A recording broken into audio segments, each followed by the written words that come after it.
The first thing you should consider when trying to pick out the right wedges for your game is the loft of your highest lofted iron. If you play a 46-degree pitching wedge, you want 4-degree gaps between each of your clubs. So 46-degree pitching wedge, then a 50-degree gap wedge, a 54-degree sand wedge, and a 58-degree lob wedge. That'll ensure that you have the right lofts for any distance you have as you approach the green. Now once you get closer to the green, you need to consider your short game style.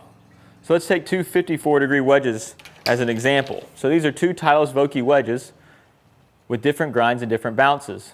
Depending on your style of short game, you would use a different one of these wedges, and we'd recommend a different one for different styles. So if you tend to fat the ball, that's your trouble shot, we might give you a higher bounce 54-degree wedge. This wedge, when it sits on the ground, has a leading edge that sits higher above the ground, so it doesn't dig like a knife. Sort of the anti-fat wedge. Now if you're someone who tends to thin the ball, or you just don't have too much trouble with fatting, we might build you a more versatile wedge. So now we've got a 54-degree wedge with 10 degrees of bounce. So now that leading knife edge doesn't sit quite as high above the ground, a little closer to it. But then also there's relief along the trail edge. So now when you sit this down and open it up, the leading edge doesn't come up too high. So it's sort of an anti-thin shot or anti-thin club.